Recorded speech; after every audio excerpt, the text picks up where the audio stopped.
السلام علیکم۔ کیا آپ کو پتہ ہے قرآن میں ایک ایسی پوری لسٹ ہے جو بتاتی ہے کہ کن رشتوں سے شادی کرنا ہمیشہ کے لیے حرام ہے۔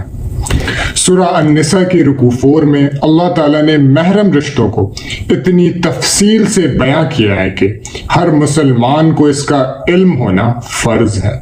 بسم اللہ الرحمن الرحیم۔ اللہ واضح فرماتا ہے، حرام کی گئی ہیں تم پر تمہاری مائیں مینس مدرز، بیٹیاں، بہنیں، پھوپھیاں مینس پیٹرنل آنٹس، خالائیں مینس میٹرنل آنٹس، اور بھائی کی بیٹیاں مینس نیسز اور بہن کی بیٹیاں۔ اس کے علاوہ خون کے رشتوں کے ساتھ رضاعت مینس فاسٹر یا پھر ملک کے رشتے بھی حرام ہیں۔ تمہاری وہ مائیں جنہوں نے تمہیں دودھ پلایا اور تمہاری دودھ شریک بہنیں۔ پھر سسرال کے رشتے جیسے ساس مینس مدر ان لو، بہو ڈاٹر ان لو بھی حرام ہیں، اور دو بہنوں کو ایک ہی وقت میں نکاح میں رکھنا بھی سخت حرام ہے۔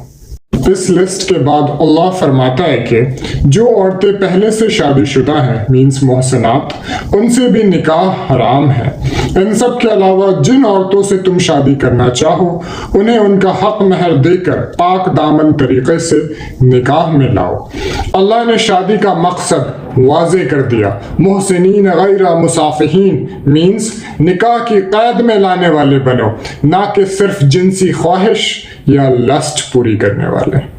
اگر کسی کے پاس اتنی دولت نہیں کہ وہ آزاد عورت سے شادی کر سکے تو اللہ نے اجازت دی کہ مومن کنیزوں مین سلیو گرل سے نکاح کر لو تاکہ تم زنا سے بچ سکو۔ لیسن: اسلام میں ہر حال میں زنا مینس فورنیکیشن سے بچنے کا حکم ہے۔ حلال رشتے کو اپنائیں اور حرام سے اپنے آپ کو اور اپنی نسلوں کو بچائیں۔